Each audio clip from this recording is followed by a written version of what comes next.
వైసీపీకి టికెట్ల వ్యవహారం తలనొప్పిగా మారింది. అసంతృప్తులు, ఆశావాహులు తమ స్వరాన్ని పెంచుతూ హెచ్చరికలు జారీ చేసే వరకు వెళ్ళింది.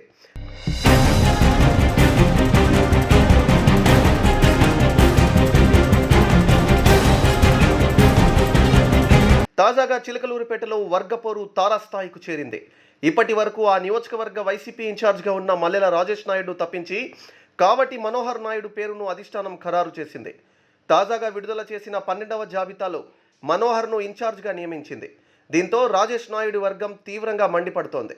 నిన్నటికి నిన్న చిలకలూరుపేట వైసీపీ ఇన్ఛార్జ్ మల్లెల రాజేష్ నాయుడును తప్పించి మరొకరికి టికెట్ ఇస్తారంటూ ప్రచారం సాగింది.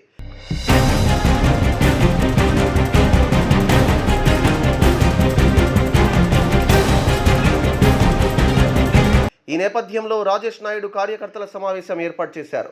మంత్రి విడుదల రజనీపై తీవ్ర ఆరోపణలు చేశారు. మంత్రి రజనీ తన నుంచి 6.5 కోట్లు తీసుకున్నారని రాజేష్ వెల్లడించారు. ఈ విషయం సజ్జలకు చెబితే కేవలం 3 కోట్లు వెనక్కి ఇప్పించారని, మిగతా డబ్బులు అడిగితే వదిలేండయా అని సజ్జల చెప్పారని వివరించారు. మిగతా డబ్బులు ఇవ్వకుండా మంత్రి రజనీ మోసం చేశారని రాజేష్ ఆగ్రహం వ్యక్తం చేశారు.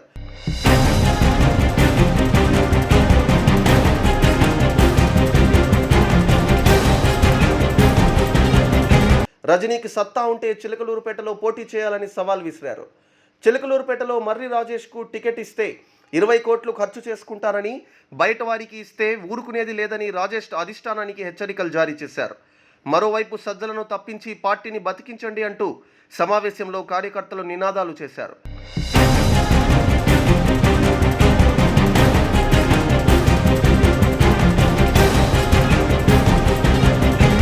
ఇలాంటి పరిస్థితి ఏర్పడడంతో అందరికీ చెక్ పెట్టాలనే ఉద్దేశంతో వైసీపీ హైకమాండ్ మనోహర్ నాయుడును తెరపైకి తెచ్చింది.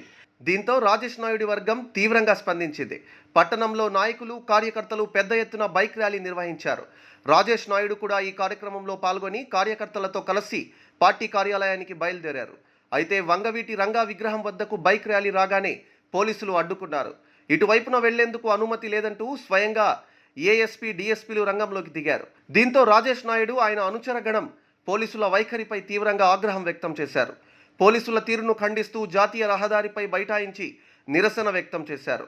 దీంతో పోలీసులు ప్రత్యామ్నాయ మార్గంలో వెళ్లాలని సూచించడంతో మరో మార్గంలో బైక్ ర్యాలీతో పార్టీ కార్యాలయం వరకు వెళ్లి నిరసన వ్యక్తం చేశారు.